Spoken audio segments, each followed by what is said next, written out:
Legacy. How you doing? How's it going, man? It's going well. It's going well. I'm doing better than I deserve. I'll tell you that much. Are you?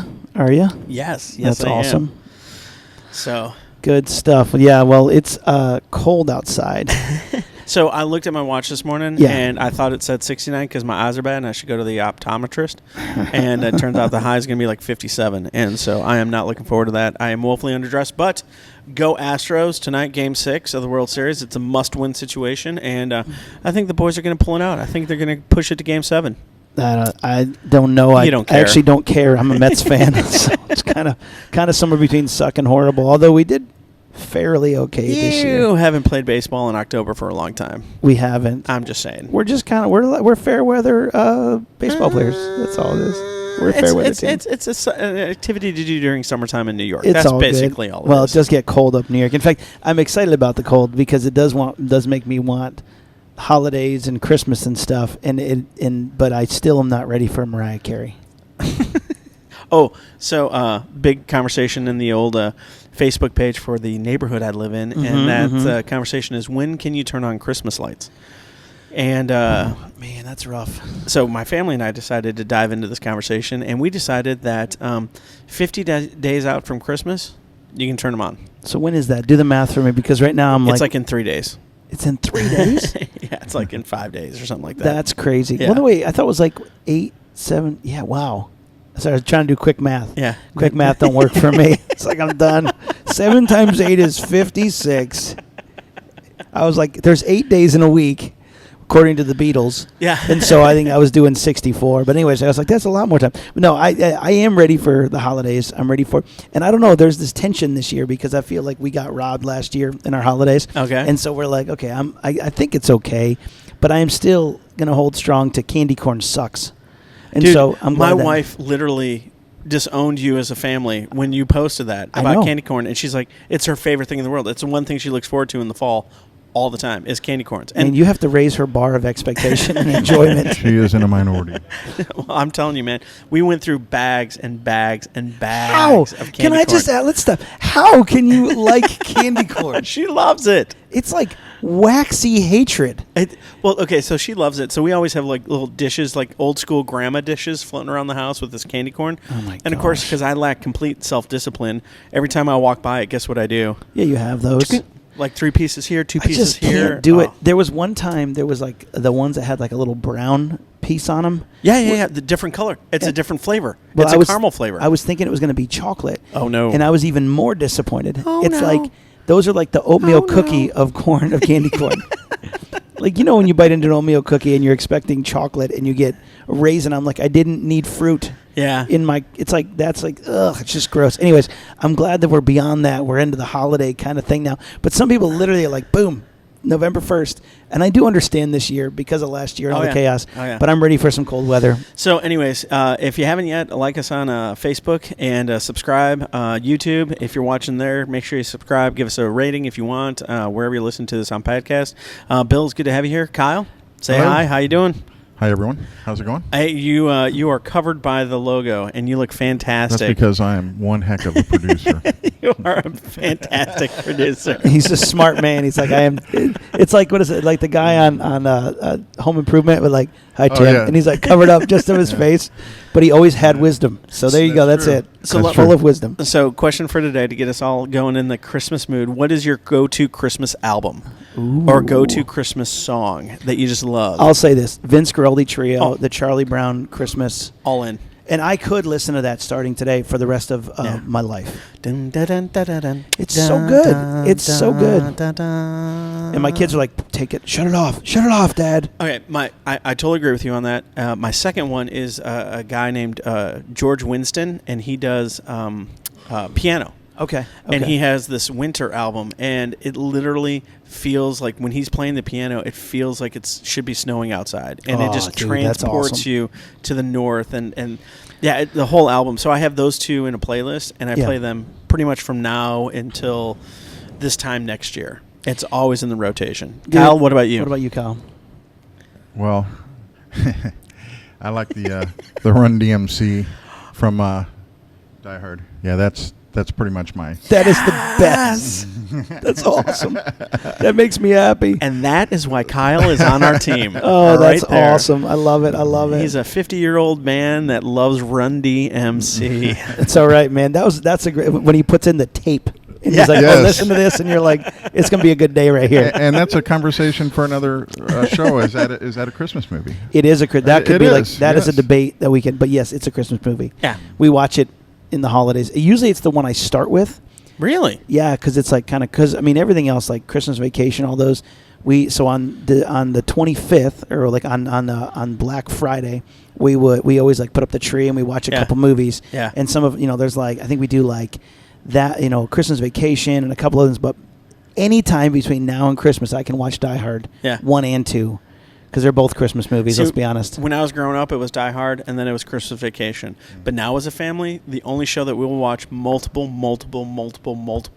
times is Elf. Elf, yes. Yes. That one is great. Oh, man! When we first bought that movie, we literally watched it all the way up to July. We were going home. we were living in Midland. We were flying to New York, and it was July. And and that was when you had like your own little personal CD player, right. DVD player. Me and my wife would watch that on the plane. We're like, it's July, and we're like, I don't care. It doesn't matter. It's so good. So here's a little story about that. I watched the movies that made us. Yeah. Have you seen that one? Oh, yes. With Elf? Yes. Where they almost couldn't release it because everything was identical to the cartoon that it was done after. The claymation colors, one. Yeah, the claymation. Yeah. It's pretty awesome. Which, ironically, now to throw that in there, the Rudolph the Red-Nosed Reindeer, for those who are new listeners, I'm actually related to Burl Ives, who played the snowman. Get out! And it was funny because when I was a kid, I guess I would tell people that I'm related to the snowman. And they're like, okay, lunatic. Like, I promise. And in New York, they thought it was a drug dealer. But anyways. Exactly. Right. Exactly. I'm related to the snowman. Don't mess with Bill. He's in the mafia. His dad's the snowman. Well, but I love it because this year it does feel more back to normal. It feels like we're back in. And even, schools are back in. And this year we heard a couple of crazy things. You shared something this last week about some schools that, like, blew me away. There were two different times. What was the first one you shared? You talked about that one in Kentucky. Well, yeah. So, I'm somewhat of a news junkie, and this story popped up, and it was a school in Kentucky. And what happened is they do a pep rally, and it's like a yearly type thing, right? Yeah. And it's like a lot of these things that starts off really innocent, and then someone pushes the envelope, and everyone loves it, and then the next year they push a little bit more, and then they love it. And well, this was kind of like the frog in the pot, and it's boiling, but no one at the school realized how far they'd kind of lost it, right? Yeah. And so the pictures that come out are of, first off, high school girls. I guess it was like the theme was Hooters or something like that, all right? Yeah. And so the images of these high school girls walking out, there it is on the screen, and it's them in Hooters outfits, right? And fake beer at a high school, right? Yeah. And there's no administrators that are like doing anything to stop this. This is like accepted that kids are all cheering like, yeah. Well, then you fast forward and the boys come out and they're all cross-dressing, right? And not just cross-dress, like lingerie cross-dressing. Yeah, it's and they start dancing and they dance like lap dance the coaches and the principal and they grind and there was like spankings and stuff like that, and I was like, and you're watching this, I'm like going, why are none of the dads that are teachers or coaches like how numb are they to this reality that there's no red flags going up, like maybe this is over the line? Well, even in the midst of or even if they felt that they did nothing. What state was this in? Kentucky. Okay. So, middle of the country. There's your answer. Kentucky. but and then someone came on. Yes, it was someone their son cousin. Someone came on. We're gonna forgo that comment. But someone came on and they were like, they didn't get the whole picture. They were, blah, blah, blah. And I'm like, no, the fact that someone sat down in a meeting and said, hey, I got a great idea for a fundraiser this year. Right. We're going to dress the boys in lingerie, and we're going to attempt them to get spanked and do lap dances. And you're like, where have we come to in our society that's like, all right, sold, let's do it. Oh, you know what we'll do? We'll get the girls dressed up in craziness, and you're like, wait a minute, hang on a second. So anyways, your heart breaks for this, but then on the other side, you sent me another another video or another picture that shared a whole different story. Right. So it was the juxtaposition between dads being comfortably numb in the whole situation and just, kind of resolving themselves. It is what it is, right? Yeah. And then you have the school in Louisiana, and I think they were besieged by fights. It seemed like that. Young men just fighting. And I guess at one point, within a week, there were 20-plus men or boys from this high school that were arrested because of violence and because of fighting. Yeah. I've got it right here in the CBS News article, which I'm not a... Never mind, I'll just stop. But with the high school's permission, it says the group of dads showed up after 23 students were arrested in a rash of fights. The students said there hasn't been another incident since. It says, we stopped fighting and people started going to class. One student said, I love this one. He goes, have you ever heard of a look? Another added, describing the firm stares of the men. It was the dad's looks and the dad's jokes that helped turn things around.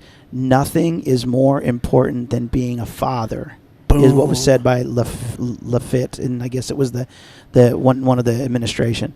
So just to be here makes a difference. Another dad, Tracy Harris, added, and I'm like, you've got these two. Now I'm not trying to rip apart the Kentucky school. It was just, it's never just a major turn. It's never like it's like a 180, and all of a sudden you find yourself in a situation. It's like everybody we talk to, and we've done. I know that you've had guys across from me that are like, I cannot believe that I'm here, that this happened, whether it's an affair or they made a poor choice or they're whatever, that they found themselves in a situation. It's always one step. And somewhere along the lines, I love that these dads said, the step we can make is we're just going to show up. Right. It wasn't, and it was like, it had to come from one guy who made a phone call to another guy who made a phone call. But it was one step. And I think that's the element today is in the midst of talking about, man, we're in a society, like you said, that has become comfortably numb. I mean, I feel like, man, Pink Floyd knew what he was talking about. They knew what they were talking about. I have become comfortably numb. And it's just this thing. Hello. Okay, that's a whole. Sorry, I'll stop. That was right really there. good, though. Good job. Thank you very much. But I think that there's something in that as these dads are kind of looking from the outside, going, all right, I'll let it go because no one else is saying anything. Or I'm so busy. Right.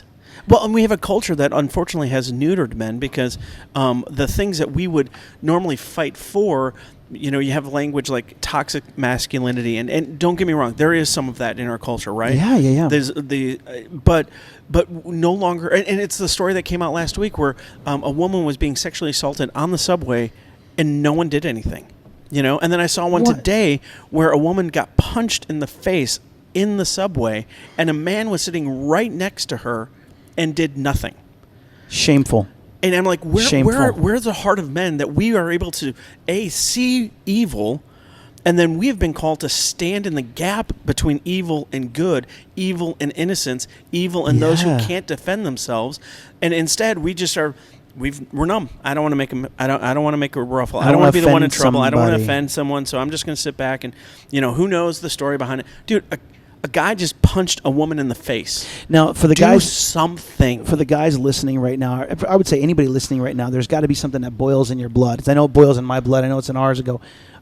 Why wouldn't we? And so I think the encouragement is that we would stand in the gap. What is that phrase that said that all it takes is for good men not to stand up, for evil to exist, and for us to stand in the gap. And honestly, if we're the only one, years ago, I'd see everybody posting online about that one picture of, and it's everyone's raising their hand to Hitler, and there's one guy with his arms crossed, and they said, "Be this guy," and I'm like, we need those men to step up right now in our culture today. And when I mean that, guys, it may not be some over valiant thing, but it is a time for us that it can start in our homes. Yes. It starts there because, just like we said, culture eats mission for breakfast. Right. And so, guys, it's our job to change the culture. Right. It's our job to stand in the gap. It took one person to say, hey, we're going to go this direction, for these dads to go, all right, let's go in there. And it changed the entire culture. And there is still time. God's mercies are new every morning. There is still time for us to change the culture, but it takes the guys that that are around this table, as well as the guys who are listening, our other brothers out there in the battle, to go, no, I'm going to stand in the gap. So it's looking at our culture and going, how do we make those changes? Well, and so when I was getting my youth minister degree back in the 90s, there was a study that was published, and it was fascinating because, what girls dress or wear in school, right? Yeah. You would assume that would default to moms. Moms determine that, and moms can make that. Yeah. And study after study would come out and say, no, it's actually the dads that determine it, because the dads are the ones that are able to speak into it and say, no, that's inappropriate. You need to put something else on, right? Yeah. That's too revealing. When you move out, you can dress however you want, but in my house, this is how it is. And it goes back to that article. It's the look, the dad look, that carries so much weight, because I think there's something how many people do we know in our culture that have dad issues? Right? Oh, yeah. There's so many guys and girls that have dad issues, and it's manifesting itself in these weird ways. Why? Because I believe God wrote into our hearts that kind of desire to please the father. Yeah, it's there. And unfortunately, some fathers have misused that, but more tragically, a lot of fathers have become numb to it, and they feel like they don't have any influence. They don't have any, and this big issue is it's too big. The culture is too big. How can I make a difference? And you're like, dude, you can. You can make a difference with your family, with your kids, with your wife. You can make a difference with the team that you're helping coach, and you can make a difference at your school. Like, just show up. And have the looks and be the goofy dad joke dad that brings life to the people, even though they roll their eyes. I know my kids roll their eyes at me more now than ever before. But if I ever stop making those dad jokes that they know are coming, they would think something's wrong. Something's wrong, and something would change in the culture of that family, and it would become over serious. And there was no longer brevity, and there's no longer life, and there's no longer what dads bring to those situations. Yeah. And so what we're saying is, hey, guys, it's time for us to stand in the gap and not just be passively watching these things happen, but God has put on our hearts to be passionate about something, and start with your family, start with your kids. Yeah, building the bridge. It's all about bridge building at this point. It makes me go to James chapter 3, and I love it. It's because it talks about the value of the tongue. And in James chapter 3, verse 3, in the very beginning, it talks about two small elements. It says, we put bits in the mouths of horses to make them obey us. Now, these are like 1,000 or 1,500 pound animals. And you're like, these things are huge, but this little bit that they put in there makes them turn any way that they need to, just like a ship's rudder, which is a small piece. And if you just, this little thing cuts through the water to move an entire ship. And it talks, that likewise the tongue is a small part of the body, but it makes great boasts. That whole thing about sticks and stones may break my bones, but words will never hurt me. It's like, that's a bold-faced lie. That is why we are in the situation we're in, because words hurt people. Right. And so, but I love this. In verse 9, it says, with the tongue we praise our Lord and Father, and with it we curse human beings who have been made in God's likeness. Out of the same mouth come praise and cursing. My brothers and sisters, this should not be. Can both fresh water and salt water flow from the same spring? My brothers and sisters, can neither a fig tree bear olives or a grapevine bear figs? Neither can a salt spring produce fresh water. This starts with our words. Right. Dads, it's not as difficult as we've made it to stop and go, I can choose to speak life. We've talked about this before. So true. But imagine those 23 kids in that school in Louisiana, what their lives were. I'm not ripping apart their families. But there's something about the power of the tongue from a dad that can make or break a person's life. This does not devalue women. In fact, this lifts them up, because when a father says, your mother is the greatest woman you're ever going to meet, and your example of finding another wife is as good as as good as the one that I found, and better. You're raising the standard. Your tongue is lifting up your spouse. Your spouse, her words have power. Our words have power. So there's something about the dad being involved that changes it all. So dads listening, stop devaluing the voice that you have in this world. Well, and I would say this too.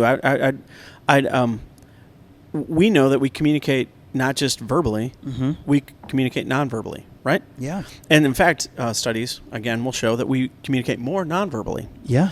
And so that's why the power of the dad being present is so important, because you just communicate something non-verbally when you're in that situation. And again, I know it's hard. I know work is hard. I know that the pressures of this world are hard, and they weigh heavy on the shoulders of a dad who's trying to not just provide, but to protect and everything else. And sometimes we can carry that home with us, and sometimes we can be in a house and be sour or very just have this negative, Yes. and I think, disciplining yourself in such a way that when you're driving from whatever's happening at work to home, or turning off the computer, shutting down the phone, and realizing I am not accessible to my job for the next 8 hours. Yes. And investing in the family, those disciplines are so important. And it is a discipline, because technology was supposed to help us, and all it did is it created an anchor, a tether to our business that can get in communication with us 24/7. Yeah. And we've got to be disciplined enough to say, no, only one man is called to be husband to my wife, and that's me. Yeah. Only one person is called to be dad to my kids, and that's me. There's 1,000 people that can do my job. Yeah. For right or for wrong, and there's 1,000 people. And let's be honest, if you were to lose your job today, they'd replace you tomorrow. Yep. And then within a week, everyone would love the new guy. Yeah. And you'd be forgotten. You will but be we replaced. overinvest in that. Yeah. And we underinvest in the one place that God has said, no. I've called you to be the father of your kids. And this is the lie the enemy says. This is the lie. You need to perform and outperform and please, but then you exhaust yourself. I remember there was this a guy I know. He's a speaker, and he said him and his wife went through a nasty divorce because one of the phrases she said was, "You give everyone else the best of you, and we get the rest of you." And so there's something about you come home worn out, and so our tongue and our energy that we can bring to our house, no one else can bring. No one else can bring that kind of power and hope in our world, in our society, in our homes, which therefore reflects into the society. Again, culture eats mission for breakfast. Right. And so if our culture inside our home is, I'm going to honor my spouse, I'm going to speak life to my kids, I'm going to change their future because they're going to have the ability to change those around them. Right. It is a proven fact that this changes the world. Absolutely. And so those dads, we need dads to step up. We need dads to realize their value and impact inside the world. So it reminds me of a story when I was, it was year 2 of our marriage, and I was no kids. I was working at a church as a youth minister, and if you've ever worked in a church, for some reason we're addicted to and we love evening meetings. I get it, right? It's a gift. But it was one of those weeks that was followed by another week that was followed by another week where literally I was spending 5 or 6 nights a week at the church. Wow. And we were just, 2 years into this marriage, we're still trying to figure out how to be a married couple. And I was notorious to overpromise and underdeliver. So I knew a meeting would end at 9, and I would say, hey, it ends at 9, I'll be home by 9:30. But inside I knew the conversations after the meeting are more important than the actual meeting, and so I'm not actually going to leave till 10. But I didn't want to have that conversation, so I would overpromise, I'll be home by 9:30, and underdeliver and roll in at 10:30. Yeah. And you do that enough, your wife picks up. And so finally one day I came home, and she didn't talk to me. She wouldn't look at me. Every nonverbal communication was like, I'm done with you, my husband. Yeah. And so finally I had the guts, and I said, so what's wrong? And she had the same conversation that you just talked about. She goes, I just miss you. And I said, well, I just want to be a great DCE or youth minister. I just want to be a great youth pastor. Yeah. And she goes, what about being a great husband? What about being a great dad? Yeah. And then she went to bed, and I stayed up for another 2 or 3 hours just sitting there going, holy smokes, I have been flipped upside down with my priorities, and I've become comfortably numb with my family and forgot that that's the greatest investment I have. Yeah, we've said it before, and we'll be a broken record, but spend the greatest amount of time with those who are going to cry the most at your funeral. Oof. For those who you know who are going to be there at the end. There's something. And when you say about greatest, that. I don't want to. When you say greatest, it's not a quantity; it's a quality thing. Yeah. It's not a quantity thing. And sometimes I think, like, initially I heard that, I was like, I got to spend more time with my family. No. It's the time that you have with your family, make it quality. Because then you're going to want to spend more anyways. Right. It's like that hit, even in the car, there's a tendency of, I was dropping off my daughter even this morning, and we got there about 10 minutes early, and so we're both sitting there, and all of a sudden the phones just come out, and we're like, and all of a sudden we're like, we both kind of looked at each other, and I was like, I put that down. And so it was just, I was like, hey, let's talk for a couple minutes. And at first it's weird, but then you're so like, awkward. Because even like, how's your day? Good. I just woke up, Dad. Like, what else can I think about? Yeah. Day, weather, tonight. What are you doing tonight?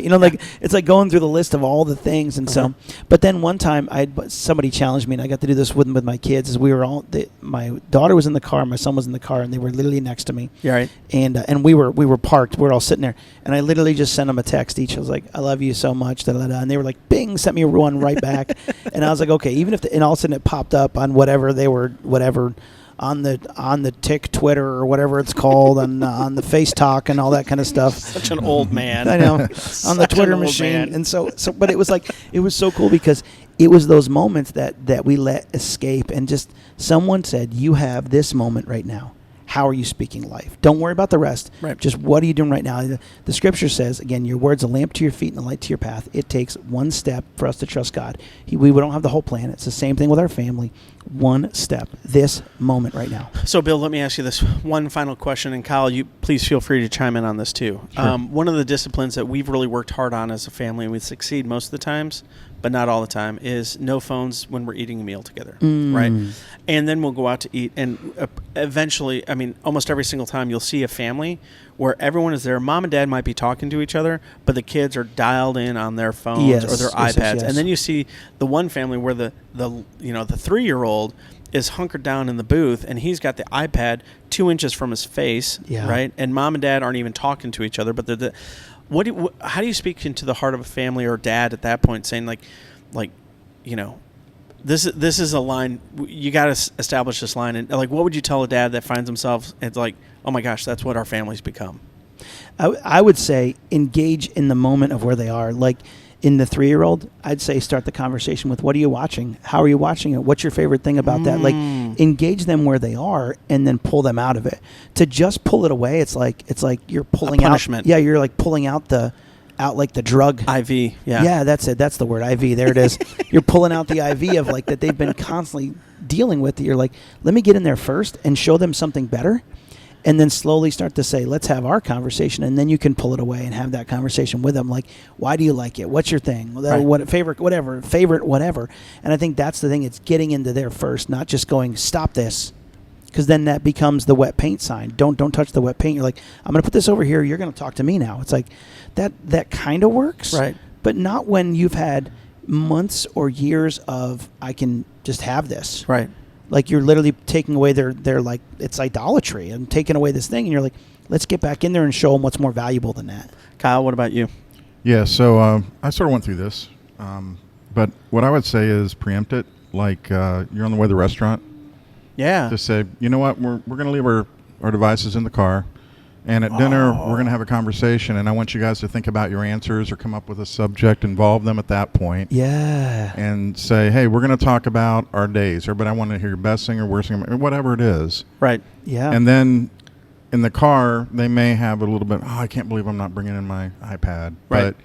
But you say, I want your answer when we get in there. We're going to have a talk. And so you get them engaged, and then when you go in, then that starts the conversation. Right. And it doesn't have to be like high